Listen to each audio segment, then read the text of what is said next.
बात आज से 50 साल पुरानी है। किसी गांव में सब कुछ सही चल रहा था। बच्चे स्कूल जाया करते थे, बड़े बुजुर्ग बाहर टहलने के लिए जाते थे और महिलाएं अपना काम घर पर किया करती थी। लेकिन वहाँ कुछ ऐसा हुआ जिसकी वजह से सब कुछ बदल गया। वहाँ पर एक महिला जिसका नाम माया होता है, उसने तंत्र मंत्र विद्या सीखकर सभी गांव वालों को भयभीत करने का काम करना शुरू कर दिया। वह अपनी मंत्र विद्या से दूसरों के घरों में भूत प्रेत और जादू टोना का साया डालने लगी। इतना ही नहीं, गांव के सभी बच्चे एक एक करके गायब होने लगे, परंतु किसी को पता नहीं था कि वह बच्चे कौन उठा कर ले जाता है और दूसरे दिन उन बच्चों की लाश गांव में मिलती थी। एक बार उसको ऐसा करते हुए गांव की किसी महिला ने देख लिया और वहां के मुखिया से जाकर में पंचायत बुलाई गई। सबके सामने उस महिला को खड़ा करके सजा दिलवाई गई, परंतु वह महिला यही कहती रही कि मैंने कुछ नहीं किया। पंचायत के मुखिया ने उसे सजा दी और सजा इतनी भयानक थी कि सुनने वाले की रूह तक कांप जाए। भी पंचायत वालों ने सलाह मशवरा करके उस महिला को एक पेड़ पर बांधकर जिंदा जलाने का हुक्म दिया। फिर क्या था, देखते ही देखते वह महिला जिसका नाम माया था, वो एक पेड़ में बांधकर उसे जिंदा जला दिया गया। परंतु जलने से पूरे गांव को वो श्राप दे गई। उसने बोला कि मरने के बाद एक गांव में किसी सदस्य को जिंदा नहीं छोड़ूंगी, यह मेरा श्राप है। अब कहानी वर्तमान आती है। उस गांव में जाने से हर कोई डरता है। उस गांव में बहुत कम लोग बच्चे हैं और जो लोग बच्चे हैं वह सभी डर डर कर जी रहे हैं। जिस जगह पर उस महिला को जलाया गया था अब वहाँ पर एक कुआं बना दिया गया है, लेकिन आज भी बहुत से लोग उस कुएं के पास जाने से खासतौर जब रात का समय होता है। कुछ समय बाद उस गांव में शहर से एक फैमिली अपने गांव आती है, जिसमें 10 साल का लड़का जिसका नाम आर्यन है तथा उसके मम्मी पापा शामिल होते हैं। यहाँ आर्यन की नानी निवास करती हैं। एक दिन आर्यन खेलते खेलते उसी कुएं के पास पहुंच जाता है, लेकिन तभी उसी की नानी वहां आ जाती है और उसको खींचकर अपने घर ले जाती है। नानी का यह बर्ताव किसी को अच्छा नहीं लगता है, लेकिन किसी को कुछ भी समझ नहीं आता है। कुछ दिन ऐसे ही बीत जाते हैं। वहां पर आर्यन के बहुत से दोस्त बन जाते हैं। आर्यन अपने दोस्तों के साथ खूब मजे से खेलता है। तभी आर्यन किसी एक दोस्त होता है से पूछता है कि मुझे एक बात समझ में नहीं आती कि लोग इस कुएं के पास जाने से क्यों डरते हैं। तभी उनमें से एक दोस्त बताता है कि इस कुएं में श्राप है, जिसकी वजह से हम लोग वहां नहीं जाते हैं। खेलते खेलते रात हो जाती है। आर्यन अपने घर को जाता है कि तभी से पीछे की से आर्यन को कोई आवाज़ देता है, आर्यन बेटा यहाँ आओ आओ आओ, आर्यन बेटा मेरे पास आओ। आर्यन जैसे ही पीछे मुड़कर देखता है तो उसे एक बुढ़िया जिसका चेहरा बुरी तरह से झुलसा हुआ दिखाई देती है। आर्यन उसके चेहरे को देखकर बहुत डर जाता है, लेकिन वह बुढ़िया उसे अपने पास बुलाती है और कहती है कि तुम मुझसे डरो मत, मैं तुम्हारी नानी की दोस्त हूँ। वह बुढ़िया आर्यन को खूब सारे गिफ्ट देती है। ऐसा वह रोज करती, जिसकी वजह से आर्यन उसकी ओर खिंचता चला जाता है और आर्यन अपनी शुद्ध बुद्ध खो देता है। बहुत दिन तक ऐसा चलता है वो, जिसकी वजह से आर्यन खोया ऐसा रहता है। उसकी इस बेचैनी को उसकी माँ देख लेती है और उससे पूछती है कि आर्यन बेटा तुझे क्या हुआ है? अब ना तो किसी के साथ खेलते हो और ना ही पहले की तरह रहते हो। आर्यन अपनी सारी कहानी बताता है और कहता है कि वह बूढ़ी अम्मा बहुत अच्छी है और मुझे बहुत सी चीज़ है खाने को देती है। आर्यन के कहने पर उसकी माँ को उसकी बातों पर बिल्कुल नहीं यकीन हुआ, इसलिए उसकी परीक्षा लेने के लिए आर्यन से कहती है कि उस बुढ़िया से मुझे तुम मिलवाओ, तभी मुझे यकीन हो पाएगा।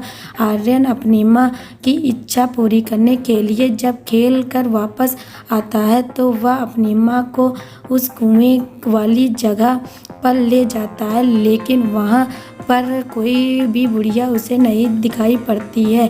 वह उस बुढ़िया को आवाज़ भी लगाता है, लेकिन वहाँ कोई बुढ़िया दिखाई नहीं देती है। आर्यन रोने लग जाता है और उसको रोता हुआ देखकर उसकी माँ उसे दिलासा देती है कि शायद उस बुढ़िया को कोई काम आ गया होगा, जिसकी वजह से वह यहाँ पर नहीं आ पाई। अब घर चलते हैं, हम किसी और दिन मिल लेंगे। दोस्तों, कहानी की स्टार्टिंग से पहले ही बताया गया है कि वह बुढ़िया बच्चों को अपने घर ले जाती थी और उनको तंत्र मंत्र विद्या से मार दिया करती थी। यहाँ पर बुढ़िया इसलिए नहीं आई क्योंकि आर्यन के साथ उसकी माँ आई थी। कुछ दिन बीत जाने के बाद आर्यन उस कुएं वाली जगह पर अकेले जाता है और वहाँ उस बुढ़िया को आवाज़ लगाता है, लेकिन वहाँ पर बुढ़िया नहीं आती। जैसे ही वह लौट कर जा रहा होता है कि पीछे से आवाज़ आती है कि आर्यन बेटा आ जाओ, देखो मैं आ गई। अब तो आलम ऐसा हो गया था कि आर्यन रोज़ शाम को उस कुएं वाली जगह पर जाता। उसका ऐसा करते हुए 1 महीना बीत जाता है। उसके घर वाले यही सोचते थे कि यह अपने दोस्तों के साथ खेलने जाता होगा, लेकिन एक दिन उसकी माँ को उसका दोस्त मिल गया।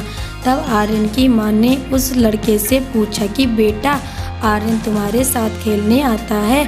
तो उसके दोस्त ने बताया कि आंटी, आर्यन तो 1 महीने से हमारे साथ खेलने नहीं आता है। अब उसकी माँ सोच में पड़ जाती है कि आखिर मेरा बेटा आर्यन कहाँ पर जाता है। उसी दिन उसकी माँ आर्यन से पूछती है कि बेटा, आर्यन तुम्हारा दोस्त बता रहा था कि तुम उसके साथ खेलने नहीं जाते हो। अगर ऐसा है तो मुझे बताओ, तुम कहाँ जाते हो?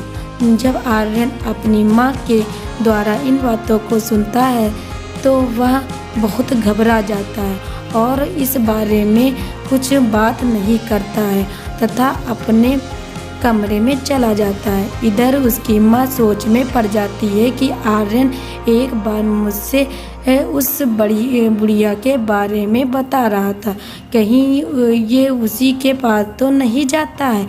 एक शाम आर्यन को जाते हुए देख लेती है और वह उसके पीछे पीछे चल देती है। वह चोरी छुपे आर्यन को देखती है तो पता चलता है कि आर्यन एक कुएं के पास खड़ा होकर उस बुढ़िया के पास खड़ा है और वह बुढ़िया आर्यन को अपनी गोद में बैठाकर बैठी हुई है। उसकी माँ को चिंता सताने लगी और वह डरने लगी कि कहीं वह बुढ़िया मेरे बेटे को मुझसे अलग ना कर दे। जब आर्यन की नानी को यह बात पता चलती है कि आर्यन कुएं के पास जाता है तो वह अपने बेटी को यह बताती है कि अपने बेटे को उस कुएं से दूर रखो, क्योंकि बहुत साल पहले ही इस जगह पर एक बुढ़िया रहती थी जो तंत्र मंत्र विद्या कर सभी बच्चों को अपने वश में कर लेती थी और बाद में उनको मार दिया करती थी। काफ़ी दिन हो जाते हैं, आर्यन कुएं के पास नहीं जाता है। वह आत्मा उसका इंतजार करते हुए उसके घर तक पहुंच जाती है। एक दिन सभी लोग सो रहे होते हैं, तभी एक रात उनके पिता की आँख खुलती है। शायद पानी पीने के लिए उठते होंगे। वे जैसे ही आगे बढ़ते हैं ऐसा लगता है जैसे उनके पीछे कोई खड़ा है। वे पीछे पलट कर देखते हैं तो उन्हें वहाँ कोई नज़र नहीं आता है। वह आर्यन के कमरे की तरफ देखते हैं कि वहाँ आर्यन सो रहा होता है, मगर आर्यन के कमरे में टीवी अपने आप ऑन हो जाता है और एक झलक उन्हें ऐसा लगता है जैसे टीवी के सामने कोई बैठा है और टीवी देख रहा है, परंतु वह आर्यन नहीं है। वह जैसे ही टीवी को बंद करते हैं, टीवी दोबारा से ऑन हो जाता है। आर्यन के पिता बड़ा घबरा जाते हैं। तभी वह देखते हैं कि आर्यन के ऊपर कोई काली परछाई आ रही है और आर्यन के गले की तरफ 2 हाथ बढ़ते हुए दिखाई दे रहे हैं। ऐसा लग रहा है जैसे वह दोनों हाथ आर्यन के गले को दबाना चाहते हो। वह तुरंत आर्यन को गोद में उठाकर अपने कमरे से की तरफ भागते हैं।